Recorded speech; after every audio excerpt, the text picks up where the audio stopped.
Hi, welcome back to my channel. If you are new, welcome. Let me start off saying happy Black History Month, and we're going to just get right into the video. Today, we'll be discussing books that I recommend. So the first book that I recommend, and this is for if you are trying to quit your addiction. I think that it could also be about quitting anything that is not serving you, but we're going to focus more so on quitting alcohol, quitting drinking, okay? And the book that I want to discuss is called This Naked Mind: Control Alcohol, Find Freedom, Discover Happiness, and Change Your Life. The author is Annie Grace, and I just love this book. I cannot say it enough. I love this book. I love this book. Let's talk about it. All right, so let's start with a quote. This quote is going to be from the introduction.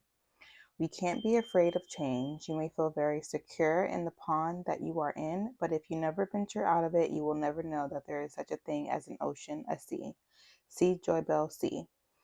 I love this quote because it just lets you think about like what could be and how you have it now. Like it can be better, as long as you're optimistic and as long as you try.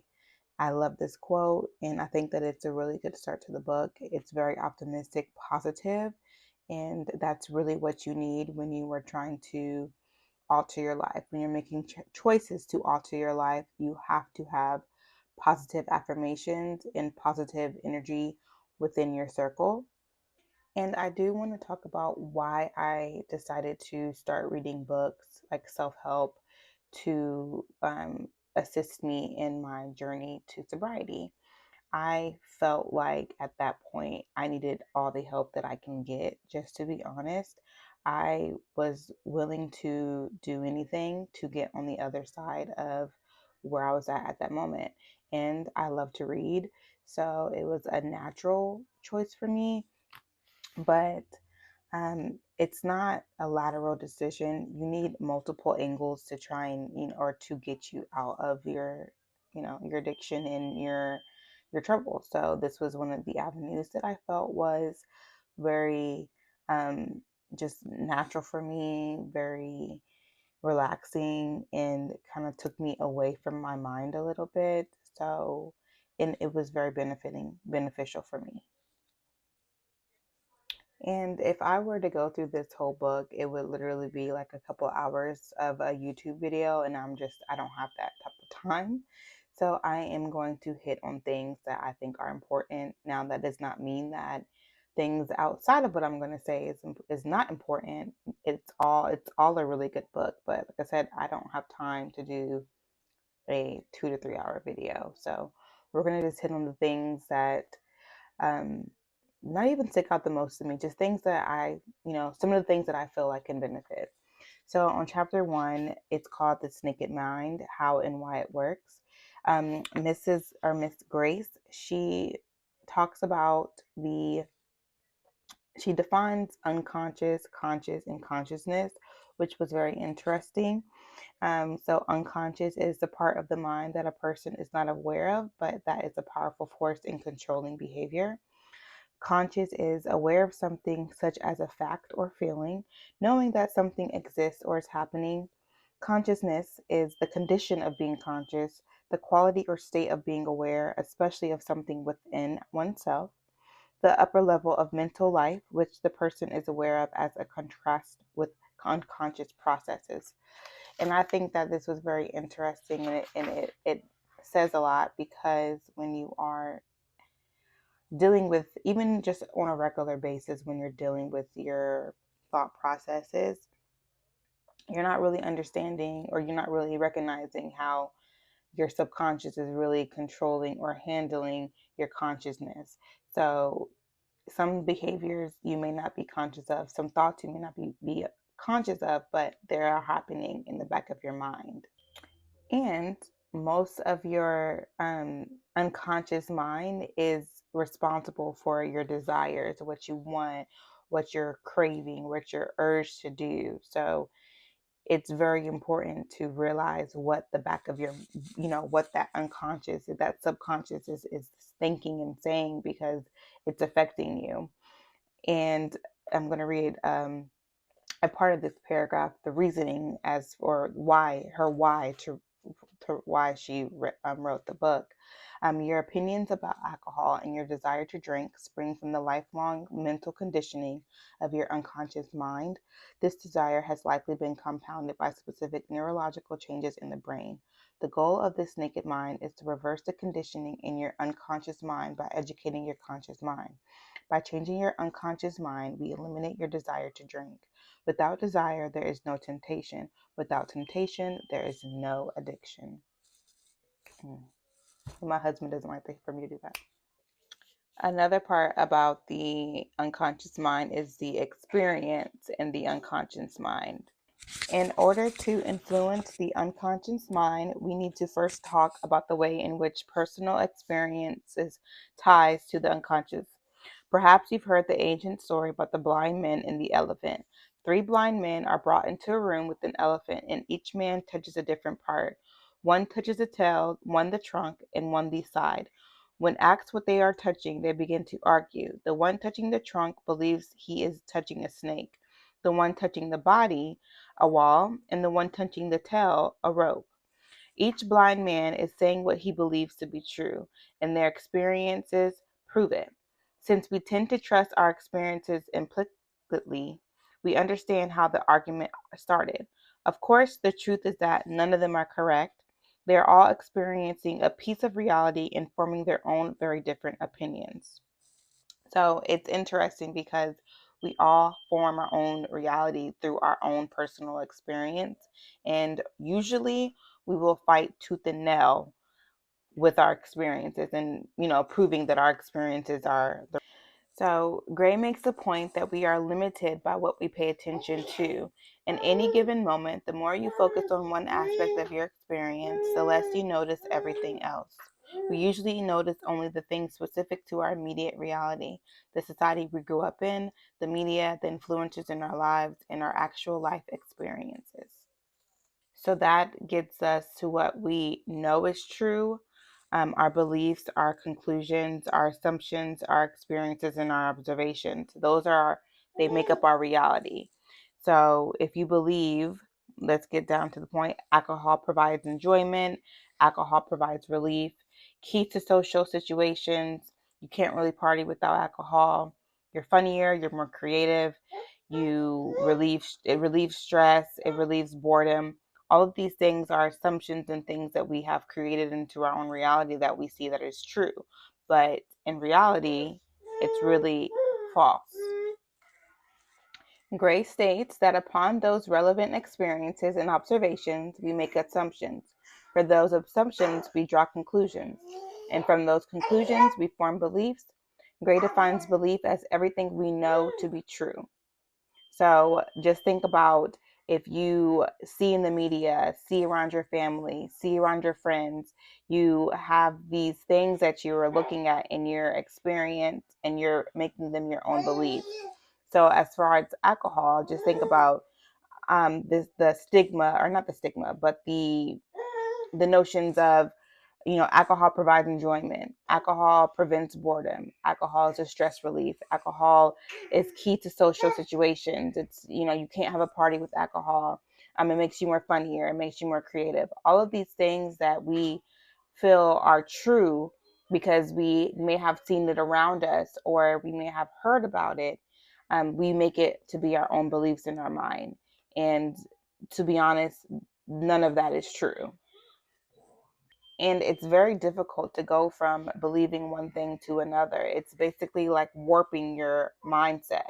And, it took me some time. I had to really remind myself of those hard days because, all of those things that I felt like it was doing, like making me more sociable, making me less awkward, it wasn't helping that. Like, it was not helping my awkwardness. It wasn't helping me be funnier. I was already funny.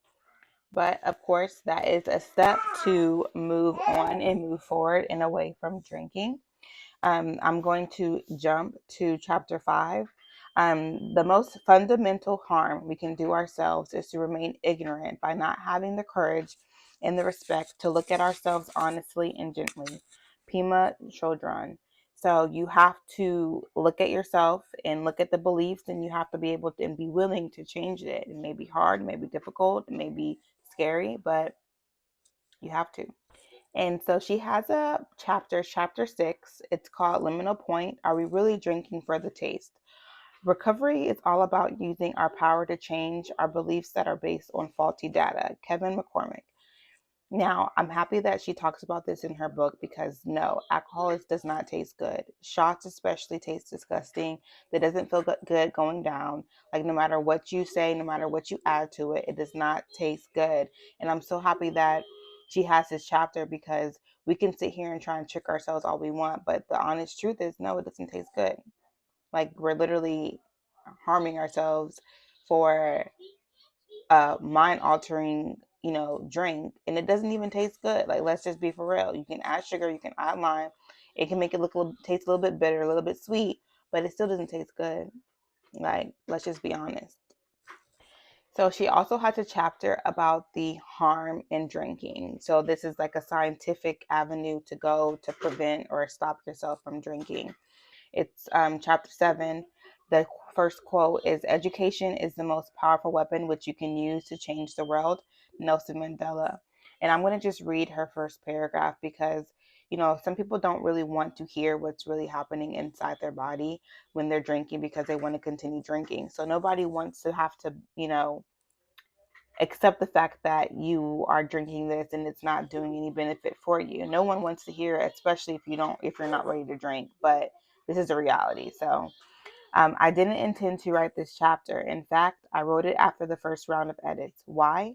I believe a positive outlook is far more productive than a negative one. I stand by my belief that listing the horrors of alcohol doesn't help us quit. It gives us the conscious desire to quit. But if you're reading this book, you probably already have that. It is your unconscious desire to drink that is causing you so much trouble. For as long as you can remember, you have been conditioned to believe alcohol provides numerous benefits. These beliefs must be reversed in order to find freedom. A list of the harms does nothing to undo your perception of the benefits. In chapters like this one can cause drinkers stress, and we tend to drink more when we are stressed. In the end, our situation is not improved. I love this chapter, and if you do decide to get this book, I please don't skip over it. She actually says before you skip on past this chapter, but please don't skip it. It's very important. Health is wealth, right? She breaks down about advertising and marketing and how they market to get the population to drink. I wanted to talk about the wound of existence in regards to that. She says marketers actually create need by speaking to our vulnerabilities. We play heavily on, and she's talking about advertising. She worked at an advertising agency. Humans are not satisfied with simply existing. We look for more. No other animal questions their purpose in life or how they fit into the universe. This is one of the remarkable features that make us uniquely human. But this questioning often creates a void inside us. We have more questions than answers, which cause tension. We desire more. This affliction is often called the wound of existence.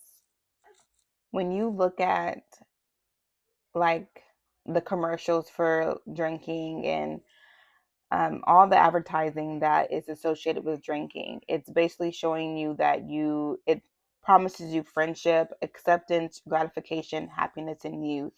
And that's how it's marketed. That's how it's advertised to us. And none of those things are true. And I want to talk about isolation. This is the perfect segue to talking about how alcohol can isolate you. She discussed how alcohol turned her into a loner. She said, I had secrets and couldn't connect with others as well as before. My cravings drove me to a point where I valued the drug more than people. This is hard to admit, but it's true. And I definitely relate to her. You don't really want to be around people if you know that you can't be around them without drinking, but then you don't want to be around them while you're drinking because you don't want to look sloppy, you don't want to look crazy, you don't want to be talked about.